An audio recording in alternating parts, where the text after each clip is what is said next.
Today we're going to talk about the SBA, or better known as the Small Business Administration. They have various resources, one being small business loans or SBA loans.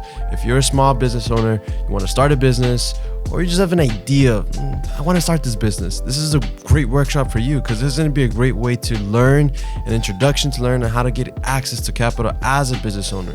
This workshop has been brought to you by Royal Business Bank. Great partners of ours, great friends, and we have other workshops and other topics for small business owners as well. This isn't the only one, and we will strive to continue making more workshops for you, the small business owner, or someone that wants to start a business. Please be sure to share this video with your friends and family, especially if you know other people that want to start businesses or have businesses themselves. And let's get to this workshop. Hello, everyone. My name is Edwin O. I am the SBA Department Manager here at Royal Business Bank. And I'm here to, teach everybody, on this call or anybody listening, the basics about the Small Business Administration Loan Program, or the SBA Loan Program here.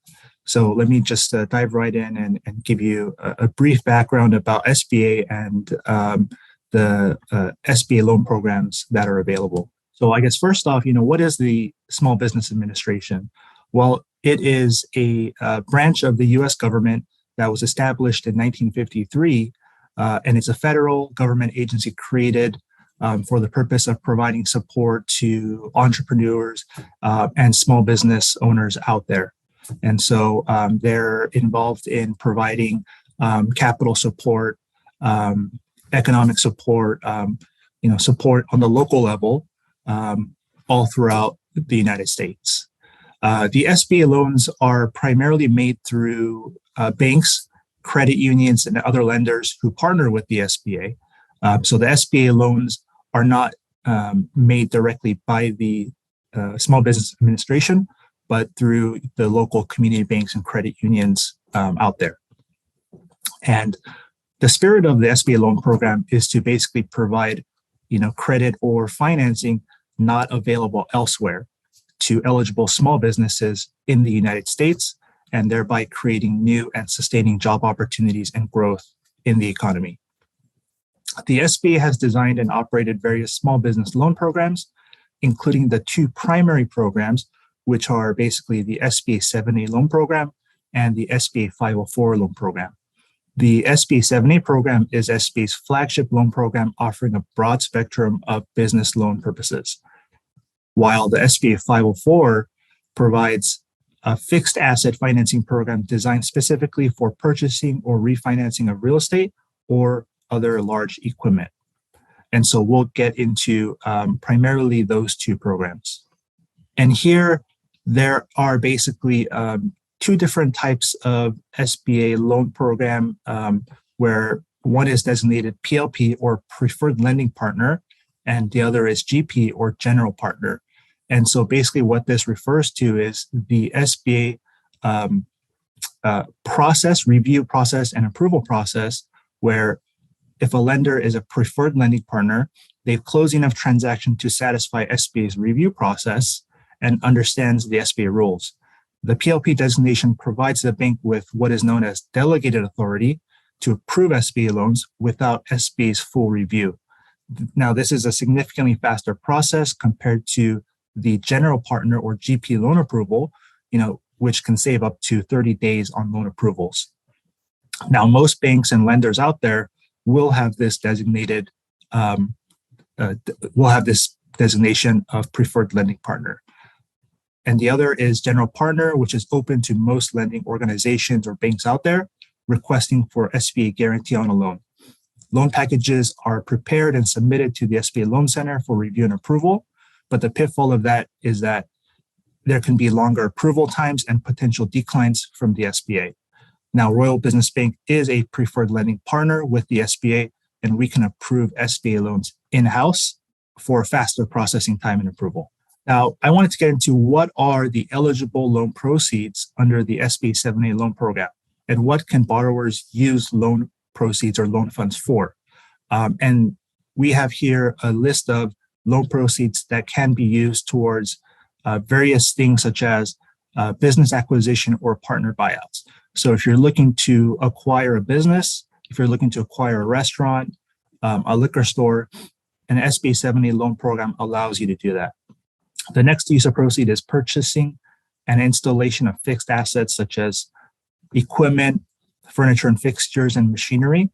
Things like manufacturing equipment. If you wanted to buy a truck for transportation purposes, those are all eligible SBA 7A loan proceeds. The next one is refinance of existing business debts. So if you are an existing business owner with various debts on your balance sheet, such as other bank loans, other private notes, things like that, those would be eligible for SBA refinance. The next is if you're looking for an SBA 7A loan to acquire some inventory. So if you're looking to expand your inventory or take on more inventory due to seasonality, things like that, that would be an eligible purpose. The next one is working capital. So if you're looking for working capital for your business, where you need some capital or you need some liquidity, during your business operations, that would be eligible. The next is if you were looking to acquire real estate. So if you're looking to acquire real estate, whether it's land or business, for direct use as the owner occupant, and you can also utilize SBA 7A loan proceeds for the improvement of those real estates, such as expansion, or you're looking to increase the square footage, or you're looking to make renovations, or if you're looking to do even a full ground up construction, that would all be allowed under the SBA program. Now, what are the general benefits of an SBA loan compared to traditional or conventional financing? Well, one of the benefits is that the SBA program allows you to do a lower down payment or has a lower down payment requirement. For example, in a purchase of a commercial real estate transaction, the SBA may require, or lenders may require as little as 10% down payment versus conventional bank financing, which would require up to 35% down payment. One of the other benefits is that the SBA loan program provides a fully amortizing maturity term. So for example, in the purchase of real estate, it can go as long as 25 years, fully amortizing, versus a 5 or 10-year term for conventional loans. One of the also benefits to an SBA loan is that SBA allows projection-based financing. So if you're looking to set up a business or start up a business, or maybe historically the business does not cash flow and it needs to rely upon the future projections of the business operations, SBA financing allows you to do that, while most conventional banks would not. Another benefit is that there's flexible prepayment terms for the loan. For real estate loans, the SBA program has a prepayment penalty as short as 3 years versus 5 years on a conventional basis. For business term loans, there's no prepayment on an SBA loan versus maybe a 3-year prepayment for conventional loans. And the SBA program provides potential of approval by providing lender with a guarantee. The SBA provides up to a 75% guarantee on these SBA loans, which provides the lender with an incentive to provide credit to borrowers that would otherwise be unable to obtain conventional financing. And the interest rate is based primarily off of the Wall Street Journal prime rate, which is currently at 7%, plus a spread. So that spread can range between as low as 0.5% and as high as up to 3%. Now, just diving into some of the general basic SBA eligibility, one is that, well, the operating business has to be an active business operation and cannot be a passive company. Examples of active businesses are ones that actively employ workers, produce, distribute, or sell goods, or provide some sort of service. Most common types of eligible operating businesses would be such as hotels, car washes, gas stations, coin laundry, liquor store, grocery stores, restaurants, a CPA, doctors, lawyers, etc. Examples of ineligible passive companies, in contrast, would be real estate investment companies collecting rent for long-term lease space. So, for example, you would not be able to obtain or acquire an apartment building under the SBA loan program because collecting rent on an apartment would be considered a passive business. And also, the business must be established as a for-profit business. Nonprofit organizations such as churches, charitable organizations, nonprofit educational organizations, and similar establishments do not qualify under the SBA program. Another eligibility requirement is that the business must be located in the United States. So the business must be geographically located in and primarily operate in the United States and is legally authorized to conduct business in the state and pay taxes in the United States. Businesses with international operations are still eligible, but the loan proceeds must be used exclusively for the benefit of the domestic operation or for the domestic location here in the United States. Businesses deemed legal by local and state governments, but considered illegal by the federal government, are ineligible. So, for example, marijuana-related businesses would still be ineligible under the SBA program because it is illegal at the federal level, but in certain states, it may be legal. There are certain real estate exceptions to the rule. So, for example, hospitality businesses or hotels, short-term stay facilities like hotels or motels, general rule being guests are not offered stays in excess of a month. The SBA does not consider these type of businesses as a passive business. Self-storage facilities, these are similar to rental property type real estate businesses, but SBA determines that these self-storage facilities are an eligible business and not a passive business for purposes of SBA lending. And SBA has a rule called the eligible passive company or EPC rule. Business entities established solely for the purpose of holding title to the real estate for an operating company is considered eligible for SBA financing if they meet certain criteria, including purpose of the EPC is strictly to hold the real estate asset and lease the property to the operating company. The EPC does not engage in any business activity other than to lease the property to the operating company. And the EPC meets all other standard SBA eligibility requirements, including being considered a small business, the owner's eligibility, and etc. And just wanted to quickly get into what are the types of ineligible businesses. Well, like I discussed before, a nonprofit business is not eligible. Businesses that are involved in lending, so banks, credit unions, factoring companies, bail bond companies would not be eligible for SBA financing. Now, there are limited circumstances where these type of businesses involved in lending would be eligible. So, for example, pawn shops. Pawn shops also sell goods inside the store. Those type of pawn shops would be eligible. Check cashing and mortgage companies would also be eligible with limited exceptions. And then previously discussed, passive businesses such as property landlords, developers, apartments would not be eligible, with the exception that certain hotels, motels, self-storage, nursing homes, and equipment rental companies would be eligible. Life insurance companies are not eligible. Businesses in foreign countries or owned in whole or in part by undocumented aliens. So basically, it's saying that businesses that are owned by foreigners would not be eligible under the SBA program. More than 51% of the business must be owned by a legal permanent resident or a U.S. citizen.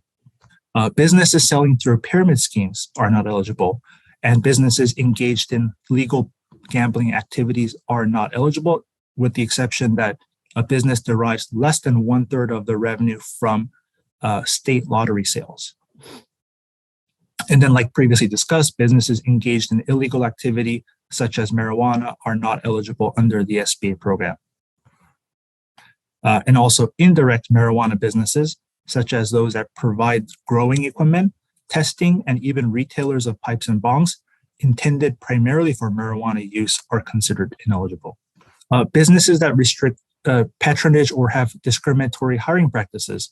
So, for example, a men's only fitness center or a women's only spa, restaurants that employ servers of one gender, those have discriminatory practices and therefore would be ineligible for SBA financing. Businesses that are owned by government entities or loan proceeds for religious activities would not be allowed. So therefore, lending to a church would not be allowed. Businesses engaged in SBA loan packaging, businesses owned by SBA lenders or associates, business involved in sexual materials, and businesses engaged in political or lobbying activities would also not be eligible. And last but not least, businesses engaged in speculative activities such as dealing in stocks or bonds, gold mining, research and development, and most recently that's been very common is things like Bitcoin mining would not be eligible under the SBA program. And then just wanted to quickly go over the SBA eligibility on the guarantors. So each SBA requires that all owners with 20% or more greater equity in the business must be of good character. This rule also extends to any officer or key manager who oversees the day-to-day operations of the business. Conditions that do not meet the character requirement include persons who are, currently incarcerated, on probation, or on parole, or if they're currently subject to any indictment, criminal information, arraignment, or other means by which formal criminal charges are brought in any jurisdiction. If the person indicates on their application form that they are not in either of the above two categories, but have been convicted of prior misdemeanor or felony violations, they must submit a character determination package for consideration to the SBA. And one of the other SBA eligibility requirements is that the individual must not have had prior losses to the government or is not debarred from obtaining government financing. So persons who have previously defaulted on a federal loan is not eligible for SBA financing. This may include prior SBA loans, prior federal student loans, federal housing loans, or other similar federal programs. Additionally, certain individuals specifically debarred from federal programs are also not eligible. Examples may be those identified as defrauding federal programs in the past. So question, Edwin, on when someone's coming to get an SBA loan, for example, they go to Royal Business Bank, what are some basic things that they should probably have? Should they have a bank statements? What are key things that they should have with them? The key documents that an applicant should have with them will be the past 3 years of their tax returns, so their individual tax returns, 3 years of the business tax return in question that is going to receive the SBA financing, a copy of their personal financial statement, which most banks can provide you with a copy of or a template of, a copy of the bank's loan application, and a copy of their resume. So those items would be the most critical items in order for a bank to provide an initial assessment and determination of the financing request. Okay. So all those things are very important, especially if you're watching. Take a pause, write those things down, have those things. Have you worked with someone before and they're missing one of those things, or it's very strict, you have to have those things, or can you kind of work around some of those things? It would be pretty difficult to work around just because those items are all key information. Obviously, the financial aspect, the banks, we need to analyze, what's the financial condition of the business. Same personally. We also need to assess, what is their experience level like? How long have they been operating the business for, or have they been in the industry before? So a resume is very critical in that aspect. And then the personal financial statement to determine, how much cash do they have? Do they have any other assets? Do they have any personal liabilities and debts that we need to consider? Things like that are all important in order for us to make a decision. Mm-hmm. And all of those things I've heard before, having your tax returns, having your bank statements, but the resume one, that's interesting. I don't think I've heard that one before. I would see why you want to know their experience, like you said. But so it's the importance of having a good resume and having it reviewed, right? Second question, from your experience dealing with business owners that apply to get an SBA loan, on what journey of their business do you see them applying? Is it mostly people that just started a business or like had a business for quite some time now, a couple of years, or someone that's, 20 plus years had a business, they just want to get a loan because they want to buy property or something? Or is it a mix of everything? Honestly, I would say it's really a mix of everything. We see people that, are looking to set up a new business. So we have, they may have other relevant experience, but this is really their first venture into, let's say, setting up a restaurant, right? We have people, they've been in the business for 4 to 5 years. Now they want to purchase their own restaurant or they want to purchase their own business. And we also have people that have been in the business for 20 years and they're buying their 5th location or they're buying their 6th location, or they're looking to buy real estate to, not have any more rent payments going forward, So it's really a mix of everything. Okay, that's good to know, because there's someone that's watching and they're like, oh, I just started, I don't know if I can get a loan, or someone like, oh, I have so many years, I don't know if I can get one. So Right. It's good to know that you work with everyone. And it's all this information is super important to know, especially if someone's watching, a small business owner and wants to be a business owner. Like you said, maybe they don't have a business yet, but maybe they want to start it. They have relevant experience. So that's really, really good to know. Do you have any final thoughts or anything just before we end this presentation? I don't have really any other final thoughts. I would say, for those small business owners out there looking for small business financing, obviously documentation is very important. Be prepared. Have some of those items in order. That way, things can very quickly assess your financing needs and get the process done quickly. For people that may not be aware, obviously the SBA loan process, because it is a government-backed program, there may be, or at least in terms of documentation, may be overwhelming. And so, and also in terms of the approval process as well, can be a lengthy, anywhere from 45 to 60 days. And so it's really important that you prepare upfront, make sure all the documents are in order so that banks can process your loan request quickly and efficiently. I love that you said all that, because it's important. Like you said, it's just can be inspiring for someone that wants to start a business or wants to grow their business, and they can know that there's another resource out there, like SBA loans, and that way they can expand their business and they can connect with they know that there's business banking partners like Royal Business Bank that can help them out and kind of guide them in that path. And you guys have a lot of resources, and I think one of the greatest resources for a small business is SBA loans, because the interest rates are really good. They work with you. And I know that from experience from talking to other bankers that deal in this department, if for whatever reason the business can't qualify for an SBA loan, there's other alternatives to kind of get them in the door, or they kind of help them fix that sometimes, or they refer them to people. So there's always that option, right? Yeah, correct. And so I would say another good source would be, the SBA has district offices in each basically county level. And there's individuals there that can also help,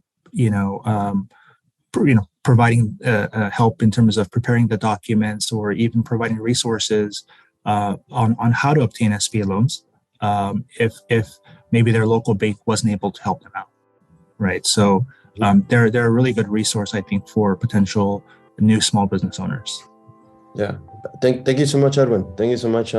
Look forward to possibly doing some more conversations like these and presentations on important topics like the SBA loans for small business owners, which is super important, especially in this time that we're headed. And that way they know that there's resources out there like SBA loans.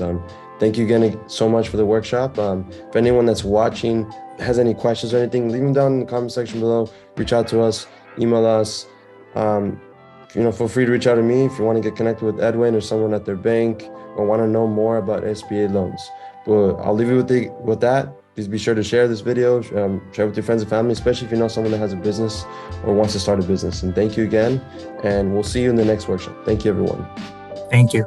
I like that this workshop was short and sweet and concise. And you know what? It was an introduction to small business loans, SBA, small business administration, the resources that they have, and one being the most important, right? The loans, the access to capital. So very important that you take notes. If you have questions, be sure to reach out to us. We'll make sure to do more workshops on this topic and other related topics for small business owners in language, in English, but also in Spanish, as we strive to do more workshops in 2023 in Spanish, since we serve a huge population, Latino and Hispanic population in East LA and surrounding LA areas. Even if you're not local to LA, thank you for watching. We're watching all over on Facebook and YouTube, and thank you for supporting us here at Avance Latino. We're super excited to be able to build this community and be a platform. If you have a business and you want to come out onto our show and talk more about your business, let us know. Reach out to us. We'd love to connect, especially if you're local here in the East LA area. Again, please be sure to share this video with your friends and family, as this is an important topic for small business owners and someone that wants to start a business,